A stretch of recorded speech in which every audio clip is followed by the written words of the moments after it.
کی قوم میں جو لوگ سردار تھے جو تکبر کرتے تھے وہ کہنے لگے کہ شعیب یا تو ہم تم کو اور جو لوگ تمہارے ساتھ ایمان لائے ہیں ان کو اپنے شہر سے نکال دیں گے یا تم ہمارے مذہب میں واپس آ جاؤ۔ انہوں نے کہا خواہ ہم تمہارے دین سے بیزار ہی ہوں تو بھی، اگر ہم اس کے بعد کہ اللہ ہمیں اس سے نجات بخش چکا ہے تمہارے مذہب میں لوٹ جائیں تو بے شک ہم نے اللہ پر جھوٹ باندھا اور ہمیں شایع نہیں کہ ہم اس میں لوٹ جائیں۔ ہاں اللہ جو ہمارا پروردگار ہے وہ چاہے تو ہم مجبور ہیں، ہمارے پروردگار کا علم ہر چیز کا احاطہ کیے ہوئے ہے، ہمارا اللہ ہی پر بھروسہ ہے۔ اے پروردگار ہم میں اور ہماری قوم میں انصاف کے ساتھ فیصلہ کر دے اور تو سب سے بہتر فیصلہ کرنے والا ہے۔ اور ان کی قوم میں سے سردار لوگ جو کافر تھے کہنے لگے کہ بھائیو اگر تم نے شعیب کی پیروی کی تو بے شک تم خسارے میں پڑ گئے۔ تو ان کو زلزلے نے آ پکڑا اور وہ اپنے گھروں میں اوندھے پڑے رہ گئے۔ یہ لوگ جنہوں نے شعیب کی تکذیب کی تھی ایسے برباد ہوئے تھے کہ گویا وہ ان میں کبھی آباد ہی نہیں ہوئے تھے۔ غرض جنہوں نے شعیب کو جھٹلایا وہ خسارے میں پڑ گئے۔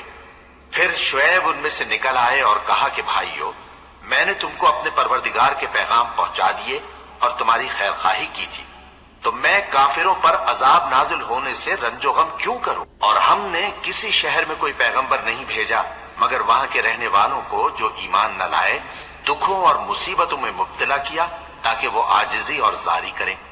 پھر ہم نے تکلیف کو آسودگی سے بدل دیا، یہاں تک کہ وہ مال و اولاد میں زیادہ ہو گئے تو کہنے لگے کہ اسی طرح کا رنج و راحت ہمارے بڑوں کو بھی پہنچتا رہا ہے، تو ہم نے ان کو ناگہاں پکڑ لیا اور وہ اپنے حال میں بے خبر تھے۔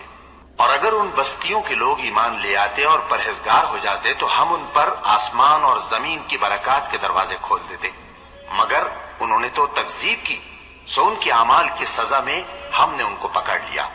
کیا بستیوں کے رہنے والے اس سے بے خوف ہیں کہ ان پر ہمارا عذاب رات کو واقع ہو اور وہ بے خبر سو رہے ہوں؟ اور کیا اہل شہر اس سے نڈر ہیں کہ ان پر ہمارا عذاب دن چڑھے آ نازل ہو اور وہ کھیل رہے ہوں؟ کیا یہ لوگ اللہ کے داؤں کا ڈر نہیں رکھتے؟ سن لو کہ اللہ کے داؤں سے وہی لوگ نڈر ہوتے ہیں جو خسارہ پانے والے ہیں۔ کیا ان لوگوں کو جو اہل زمین کے مر جانے کے بعد زمین کے مالک ہوتے ہیں یہ امر موجب ہدایت نہیں ہوا کہ اگر ہم چاہیں تو ان کے گناہوں کے سبب ان پر مصیبت ڈال دیں اور ان کے دلوں پر مہر لگا دیں کہ کچھ سن ہی نہ سکیں؟ یہ بستیاں ہیں جن کے کچھ حالات ہم تم کو سناتے ہیں، اور ان کے پاس ان کے پیغمبر نشانیاں لے کر آئے مگر وہ ایسے نہیں تھے کہ جس چیز کو پہلے جھٹلا چکے ہوں اسے مان لیں۔ اسی طرح اللہ کافروں کے دلوں پر مہر لگا دیتا ہے، اور ہم نے ان میں سے اکثر لوگوں میں عہد کا پاس نہیں دیکھا، اور ان میں اکثروں کو دیکھا تو بدکار ہی دیکھا۔ پھر ان پیغمبروں کے بعد ہم نے موسیٰ کو نشانیاں دے کر فرعون اور اس کے درباریوں کے پاس بھیجا تو انہوں نے ان کے ساتھ کفر کیا، سو دیکھ لو کہ خرابی کرنے والوں کا انجام کیا ہوا۔ اور موسیٰ نے کہا کہ اے فرعون میں رب العالمین کا پیغمبر ہوں، مجھ پر واجب ہے کہ اللہ کی طرف سے جو کچھ کہوں سچ ہی کہوں، میں تمہارے پاس تمہارے پروردگار کی طرف سے نشانی لے کر آیا ہوں، سو بنی اسرائیل کو میرے ساتھ جانے کی رخصت دے دیجئے۔ فرعون نے کہا اگر تم نشانی لے کر آئے ہو تو اگر سچے ہو تو لاؤ دکھاؤ۔ موسیٰ نے اپنی لاٹھی زمین پر ڈال دی تو وہ اسی وقت ایک بڑا اژدہا بن گئی، اور اپنا ہاتھ گریبان سے نکالا تو اسی دم دیکھنے والوں کی نگاہوں میں سفید براق یعنی روشن ہو گیا۔ تو قوم فرعون میں جو سردار تھے وہ کہنے لگے کہ یہ بڑا ماہر جادوگر ہے، اس کا ارادہ یہ ہے کہ تم کو تمہارے ملک سے نکال دے، بھلا تمہاری کیا صلاح ہے؟ انہوں نے فرعون سے کہا کہ فی الحال موسیٰ اور اس کے بھائی کے معاملے کو موقوف رکھیے اور شہروں میں نقیب روانہ کر دیجئے کہ تمام ماہر جادوگروں کو آپ کے پاس لے آئے۔ چنانچہ ایسا ہی کیا گیا، اور جادوگر فرعون کے پاس آ پہنچے اور کہنے لگے کہ اگر ہم جیت گئے تو ہمیں صلہ تو عطا کیجیے گا نا؟ فرعون نے کہا ہاں ضرور، اور اس کے علاوہ تم مقربوں میں داخل کر لیے جاؤ گے۔ جب فریقین روز مقررہ پر جمع ہوئے تو جادوگروں نے کہا کہ موسیٰ یا تو تم جادو کی چیز ڈالو یا ہم ڈالتے ہیں۔ موسیٰ نے فرمایا تم ہی ڈالو۔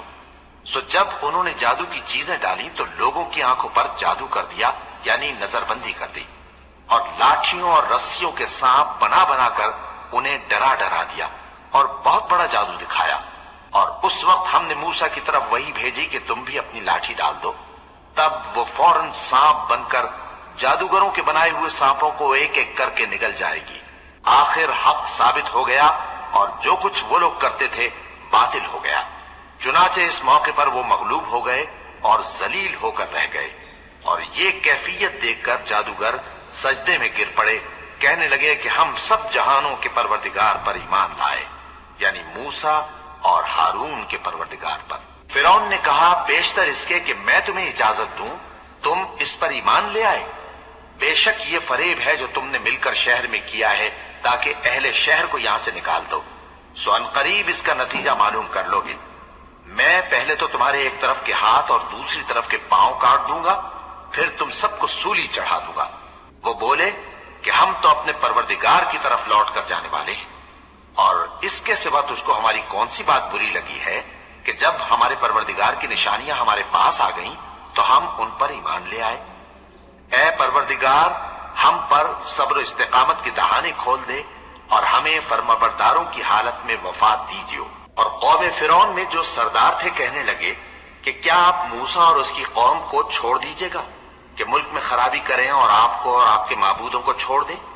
اس نے کہا کہ ہم ان کے لڑکوں کو تو قتل کر ڈالیں گے اور لڑکیوں کو زندہ رہنے دیں گے، اور بلا شبہ ہم ان پر غالب ہیں۔ موسیٰ نے اپنی قوم سے کہا کہ اللہ سے مدد مانگو اور ثابت قدم رہو، زمین تو اللہ کی ہے، وہ اپنے بندوں میں سے جسے چاہتا ہے اس کا مالک بناتا ہے، اور انجام تو پرہیزگاروں ہی کا بھلا ہوتا ہے۔ وہ بولے کہ تمہارے آنے سے پہلے بھی ہم کو اذیتیں پہنچتی رہیں اور تمہارے آنے کے بعد بھی۔ موسیٰ نے کہا کہ قریب ہے کہ تمہارا پروردگار تمہارے دشمن کو ہلاک کر دے اور تمہیں زمین میں خلیفہ بنائے، پھر دیکھے کہ تم کیسے عمل کرتے ہو۔ اور ہم نے فرعونیوں کو خشک سالیوں اور میووں کے نقصان میں پکڑا تاکہ